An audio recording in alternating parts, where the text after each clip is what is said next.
नमस्कार, स्वागत है आप सभी का सीएनबीसी आवाज पर। आप देख रहे हैं खिलाड़ी नंबर 1। आज मंगलवार का सत्र भारतीय बाजारों में फिर से थोड़ा सा कंसोलिडेशन देखने को मिला है। शुरुआत हमारी थोड़ी सी ओके हुई थी, लेकिन एक स्पाइक दिखाने के बाद मार्केट ऊपरी लेवल्स पर टिक नहीं पाया, तो 42 अंकों की गिरावट इस समय देखने को मिली है। 24,360 तक का हाई हमने छुआ है आधे एक घंटे पहले।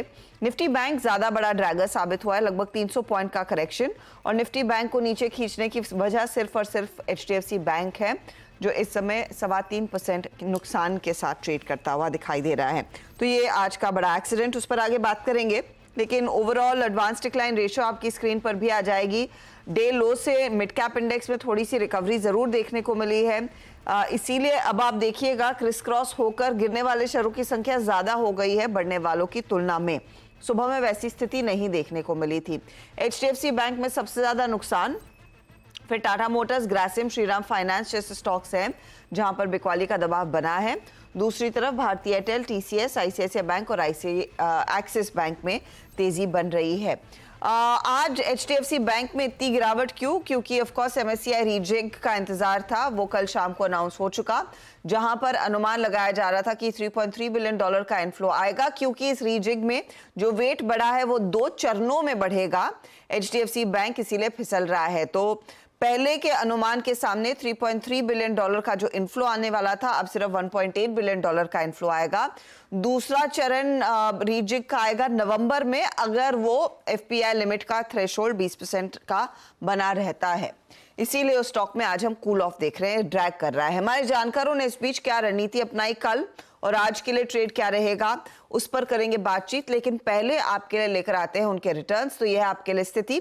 कल शुरुआत सभी ने एक साथ करीब आधे से 1% के गेंस के साथ की थी, लेकिन इस समय यह हाल है कि समित लीड करे 0.63% के रिटर्न्स के साथ। 0.39% का रिटर्न अमित का है और -2.7% के रिटर्न्स पर वीरल है। यह है वर्तमान स्थिति। इस मार्केट को अप्रोच कैसे करना है? कल बात हो रही थी कि शायद अटेम्प्ट होगा 24,500 की तरफ, लेकिन इस समय 24,300 पर हम आ चुके हैं। समित, कैसे ट्रेड करें इस मार्केट को?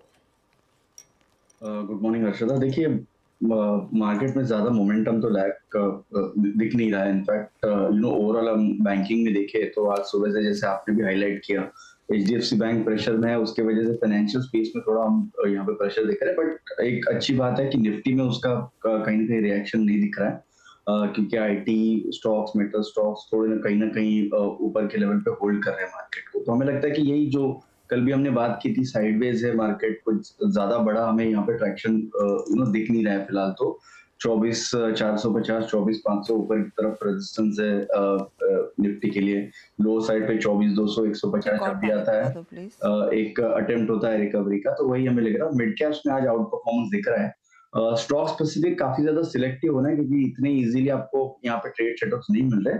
तो स्टॉक स्पेसिफिक ही रुझान हम कंटिन्यू रखेंगे पॉजिटिव बायस से, और उसमें जो भी हमने एक स्टॉक एग्जिट किया, 2 स्टॉक हम होल्ड कर रहे हैं क्योंकि मोमेंटम ज्यादा नहीं है, बट एक यहाँ पे एडिशन है। ओके, तो ये फिलहाल आपके लिए एक पर्सपेक्टिव। वीरल, आपने तो इनफैक्ट थोड़ा सा नेगेटिव रिटर्न कमाया, उसको रीगेन करने के लिए क्या रणनीति में बदलाव करेंगे? Good morning. अगर देखेंगे तो आज निफ्टी में हमें देख रहे हैं तो एक रेंज में ट्रेड करा है, चॉपी रेंज कह सकते हैं कि हार्डली वो 60-70 पॉइंट्स में मूवमेंट हो रहा है। लग रहा है कि सेकंड हाफ में अब अपसाइड मूवमेंट देखने मिल सकती है, तो इस स्टॉक्स में अच्छा खासा बाइंग हमें दिखने मिल रहा है। तो बाय साइड से हम रणनीति में जाना चाहेंगे, बाय साइड की तरफ रहेंगे। अमित, आपकी अप्रोच? देखिए, पिछले 6 दिन से अगर देखा जाए तो 24,400 के ऊपर क्लोजिंग नहीं आ रही निफ्टी में, और एट द सेम टाइम अगर देखें तो डाउन साइड में 24,200 के लेवल्स भी निफ्टी होल्ड कर रहे हैं। तो कहीं ना कहीं पे निफ्टी की जो रेंज जो है वो नैरो हो रही है। तो ऐसे सिनेरियो में बेटर रहेगा कि हम स्टॉक स्पेसिफिक पे ध्यान रखें तो ज्यादा बेटर है।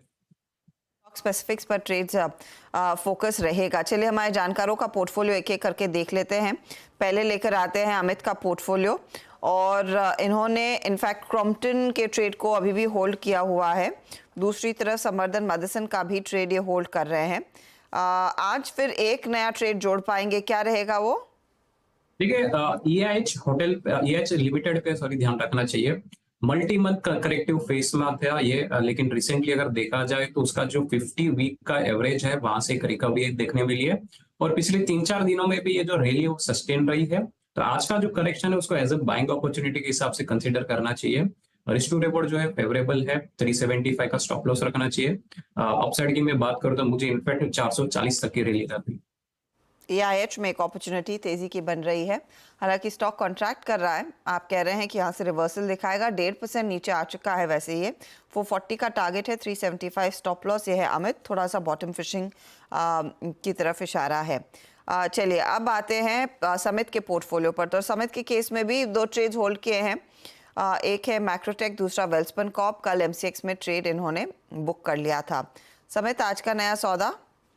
देखिए यहाँ पे विजय डायग्नोस्टिक्स की हम प्राइस एक्शन अगर आज सुबह से देखें तो काफी ज्यादा प्रॉमिसिंग यहाँ पे ये स्टॉक लग रहा है। रिसेंटली एक अच्छा खासा इसने कंसोलिडेशन, एक काइंड ऑफ एक्यूमुलेशन पैटर्न यहाँ पे इसने कंप्लीट किया हुआ है और आज इसमें से एक डिसाइसिव ब्रेकआउट आया हुआ है। तो यहाँ से एक मोमेंटम और एक्सटेंड होने की पॉसिबिलिटी लग रही है। RSI स्मूथ ऑसिलेटर भी अगर हम देखें तो वो उसकी इंपॉर्टेंट टेरिटरी को ऊपर की तरफ सरपास कर रहा है, जो हमें लगता है कि जो मच नीडेड इम्पेटस रहेगा ये कंसोलिडेशन फेज में ब्रेकआउट देने के बाद वो प्रोवाइड कर सकता है। तो यहाँ पे हमें विजय डायग्नोस्टिक अच्छा लग रहा है। ये पोजिशनल बेसिस पे भी स्टॉक काफी अच्छा लग रहा है। तो यहाँ पे हम 925 के टारगेट के लिए ये लॉन्ग करने की सलाह देंगे। 828 का यहाँ पे स्टॉप लॉस हो।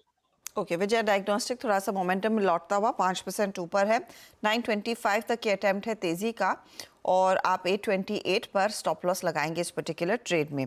वीरल का भी पोर्टफोलियो देखें। वीरल, आपका मैं एक बार दिखाइएगा तो कौन से 2, श्रीराम फाइनेंस और तेजस नेटवर्क्स होल्ड करे? हुडको में आपने प्रॉफिट बुक कर लिया है कि एग्जिट किया?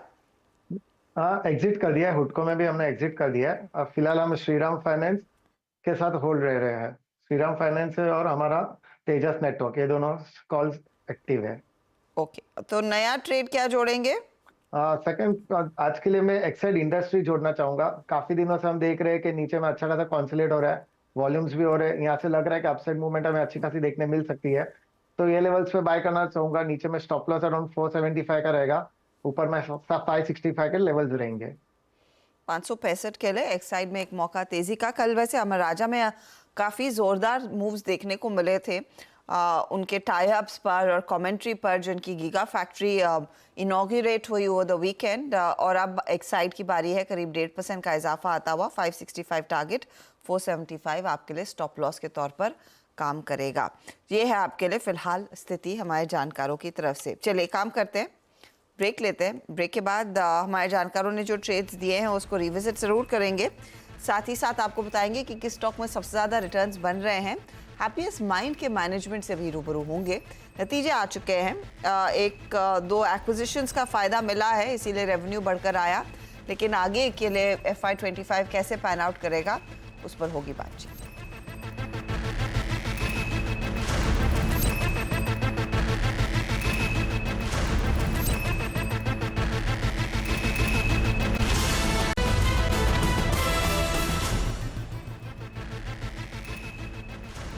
आप देख रहे हैं खिलाड़ी नंबर 1 और अब बात करेंगे हैप्पीएस्ट माइंड की। फर्स्ट क्वार्टर के तिमाही नतीजे आ चुके हैं। आय 11% जरूर बढ़ी है। EBITDA में 2.5% का इजाफा देखने को मिला, लेकिन इस पारी मुनाफे में करीब 41% की गिरावट दर्ज हुई। मार्जिन्स भी इस क्वार्टर में थोड़े से दबाव में रहे हैं। 2 एक्विजिशंस भी कंपनी ने किए हैं, उससे कुछ बेनिफिट मिला है रेवेन्यू ग्रोथ में। अब यहाँ से आउटलुक क्या बन रहा है, हमारे साथ कंपनी के MD और CFO वेंकटरमण नारायणन है और executive board member Rajiv Shah. दोनों का ही स्वागत है। वेंकट, मैं सबसे पहले आपसे पूछना चाहूंगी, ये Q1 में कुछ एक्विजिशंस का फायदा मिला है आपको रेवेन्यू में स्पेशली, कुछ डिटेल दे पाएंगे, वो कैसे आपके लिए प्ले करेंगे आगे? If you look at our own results, we have grown in constant currency by about 17.8%. EBITDA stands at about 23.9% to revenues, and that's also grown by about 7.8%. तो दोनों मिला के हमारा रिजल्ट्स तो अच्छा रहा है। सीक्वेंशियल ग्रोथ भी दिखाए हैं हम दोनों डॉलर और रुपी में। If you look at the macro environment, it is not eased up completely. जो हम सोच रहे थे वो दूसरे क्वार्टर के अंत में होने की संभावना है। यानी कि we are expecting improvement in the market conditions starting second quarter. But as far as Happiest Minds is concerned, with the acquisitions that we have done, and the capabilities that we have created in generative AI business services, which has done about 1.5% of our total revenue this quarter. We are confident that we are poised for a good year and also to take advantage of improving market conditions as and when they happen. Okay तो उसका कुछ फायदा आपके हाथ लगेगा। Rajiv, considering Venkat ने mention कर दिया है कि देखिए second quarter onwards things will improve, are you confident कि आपके लिए फिर second half of this fiscal ज्यादा बेहतर होता हुआ दिखाई देगा? And on the generative AI front रफली किस तरह की ग्रोथ आप एंटिसिपेट कर रहे हैं नेक्स्ट क्वार्टर्स में? अगर एक अंदाजा दे सके किस तरह के ऑर्डर्स आपके हाथ लग रहे हैं, क्लाइंट्स के साथ जब आप लोग बातचीत करते हैं वहां पर कितना और फ्लो आ सकता है जेन एआई की तरफ? सो आप देखेंगे तो जैसे वेंकट ने बताया कि of course macro economic environment uncertainties तो है, but at the same time हमारा जो हैप्पीएस्ट माइंड्स का इन्वेस्टमेंट्स है, सो आपको मालूम होगा कि अगले क्वार्टर में हमने वो इंडस्ट्री ग्रुप स्ट्रक्चर बनाया, जनरेटिव एआई बिजनेस यूनिट बनाया, 2 एक्विजिशंस किए. So we're still bullish from that perspective as far as the investments are concerned. And specific to generative AI, I think that things are stabilizing down. जो पहले 6 महीने जो hype था, now it's getting into maturity. So the customers are looking at really the tangible sets of outcomes. और हमारा क्या है कि जैसे वेंकट ने बताया कि it's 1.5% of our total revenue. But the much larger impact is the influence revenue that we get for the other business units, whether it's security services, whether it's product engineering services. So because of the work that we do, हमारा जो generative AI में हमने आपको बताया था कि about 200 use cases, हमारा goal था all 6,000 happiest minds to be trained also, continue to set up solid partnerships. So सब according to plan जा रहा है, and I think we are quite excited with the response that we have gotten in the marketplace with our existing set of customers. Venkat, आपने 2 acquisitions किए, अब उसका revenue में कुछ फायदा मिला है इस पर्टिकुलर क्वार्टर में, but how will it add to margins in the coming quarter? अगर आप एक्विजिशन के बारे में बात करेंगे तो प्योर सॉफ्टवेयर का 40 डेज और ये का 38 डेज का परफॉर्मेंस, मैकमिलन जो ऑर्गेनिक ग्रोथ है मगर वो स्ट्रक्चर किया है एक्विजिशन के तरह, उसका 90 डेज का performance. You have got the cost of transaction all coming through. But despite that, our EBITDA is at 23.9%, 24.2%. So and we have also been guiding. If you remember, I had given a forecast of about 20 to 22% for this year, given all these changes that we are seeing. And if you look at it, we are higher than the 20 to 22% at 23.9%. So once the acquisitions start paying off, then you will see the improvement in both margins at operating level and at an EBITDA level. Okay. और ये जो नए verticals फिर ये acquisitions खोलेंगे and largely जो आप अपने बिजनेस ट्रैजेक्टरी में बढ़ाना चाहते हैं, किस तरह का इंटीग्रेशन रफली दिख रहा है आपको गोइंग फॉरवर्ड, राजीव? और एक बात और बता दूं यथी कि all of this investments as well as acquisitions have really created आप देखेंगे कि significant presence for us in healthcare, financial services and edutech, right? So हमारा जो strong verticals था उसमें हमने ज़्यादा capabilities add किया है. So integration तो होगा, at the same time the positioning that we get in the marketplace is also improved significantly. मैं इनफैक्ट इनिशियली जब बातचीत हो रही थी कि किस डिपेंडिंग ऑन डिमांड एनवायरनमेंट आपका बिजनेस आगे और ग्रो होगा, तो इस समय किस तरह का माहौल बना हुआ है राजीव, अगर उस पर कुछ और इंसाइट दे सके, किस तरह की ग्रोथ देखने को मिलेगी?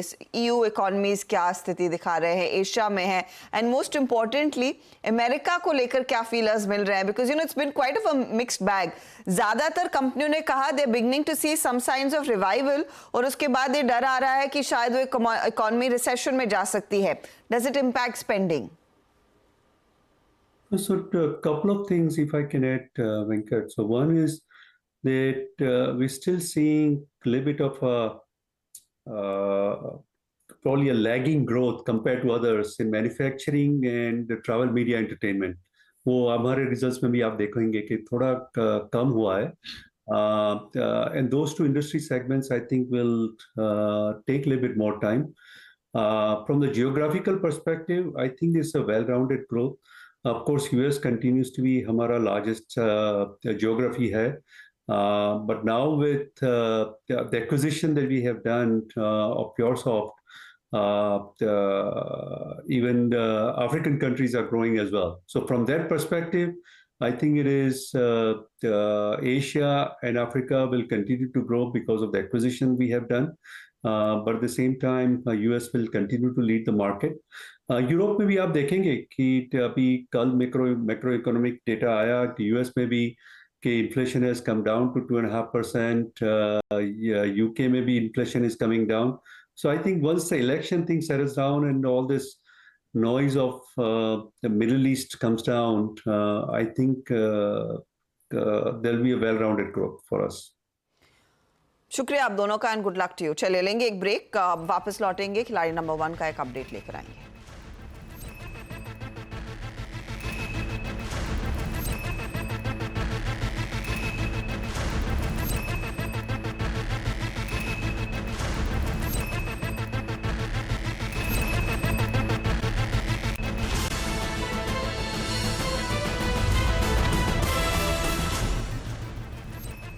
आप देख रहे हैं खिलाड़ी नंबर 1. हमारे जानकारों ने जो ट्रेड्स देने थे वो आ चुके हैं. एक एक ट्रेड आज जोड़ा गया है, उसका रिटर्न क्या बन रहा है वो आपकी स्क्रीन पर लेकर आते हैं. शुरुआत अमित के साथ. EIH नया ट्रेड है, 440 टारगेट टू 375 का स्टॉप लॉस लगाया है. क्रॉम्पटन कैरी किया 470 के लिए, 420 स्टॉप लॉस है इधर. और संवर्धन मदरसन 210 का टारगेट, 180 के आसपास इनका स्टॉप लॉस है. रिटर्न्स के लिहाज से ये स्टॉक्स क्या कर रहे हैं, तो क्रॉम्पटन 2.25% के रिटर्न्स दे रहा है इनको. संवर्धन करीब 0.5% तक की कमाई करता हुआ. EIH थोड़ा शांत है. ऑफ कोर्स कल क्रॉम्पटन एक अच्छी तेजी में था. वोल्टास जैसा स्टॉक भी अच्छी तेजी में था. वीरल के पास आए तो एक्साइड इन्होंने 565 के लिए ऐड किया है, 475 का स्टॉप लॉस है. श्रीराम फाइनेंस को इन्होंने होल्ड किया है, 3,300 का टारगेट इधर और 2850 का स्टॉप लॉस. तेजस नेटवर्क्स भी 1340 के लिए कर रहे हैं कैरी, 1190 इनका स्टॉप लॉस है. यहाँ इनके पोर्टफोलियो में टॉप परफॉर्मर जो है वो साबित हो रहा है एक्साइड 0.34% के रिटर्न्स के साथ, लेकिन श्रीराम इनफैक्ट ड्रैग कर रहा है इनके रिटर्न्स को और नेगेटिव में ले जा रहा है. अब लेकर आते हैं आपको समित के पोर्टफोलियो पर. तो विजय डायग्नोस्टिक नया जोड़ा, 925 टारगेट, 828 स्टॉप लॉस. मैक्रोटेक 1420 के लिए कैरी किया, 1280 स्टॉप लॉस है. और वेल्सपन कॉप 748 के लिए कैरी किया, 668 इनका स्टॉप लॉस है. ओवरऑल रिटर्न्स की स्थिति जो बन रही है तो 2% के रिटर्न्स नियरली मैक्रोटेक जोड़ रहा है. 0.22% का योगदान इधर आता हुआ वेल्सपन के लिए. अब ओवरऑल कौन कहां पहुंच रहा है पूरे रिटर्न्स में वो आपके लिए लेकर आते हैं. मुनाफे का मीटर तो 2.5% के रिटर्न्स के साथ अमित आगे है, लेकिन इनके ठीक पीछे 2.25% तक के रिटर्न्स समित ने कमाए हैं. वीरल 2.13% के नेगेटिव रिटर्न्स दे रहे हैं. ये आपके लिए ताज़ा तस्वीर खिलाड़ी नंबर 1 की. अच्छा, इस बीच पतंजलि फूड्स आपकी स्क्रीन पर लेकर आएंगे. सुप्रीम कोर्ट ने अवमानना का केस बंद किया है. आपको याद होगा बाबा रामदेव और आचार्य जो इनके CEO या है उन पर वो केस लगाया गया था. वो डिटेल्स आपकी स्क्रीन पर लेकर आते एक बार फिर फ्लैशेस में दिखाइएगा कि एग्जैक्टली सुप्रीम कोर्ट ने क्या कहा है. थोड़ी सी राहत मिली है इन दोनों को.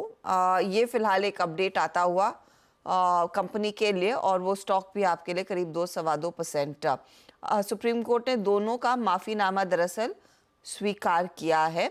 भविष्य में कहा है कि भ्रामक विज्ञापन नहीं देंगे. वही मामला था जिसके लिए इनको सुप्रीम कोर्ट तक पहुंचना पड़ा था और ये फिलहाल सुप्रीम कोर्ट ने अवमानना का केस बंद किया है. स्टॉक 2% ही ऊपर है. लेंगे एक ब्रेक के बाद जायजा कमोडिटी मार्केट के पूरे एक्शन का आप बने रहिए CNBC आवाज़ पर.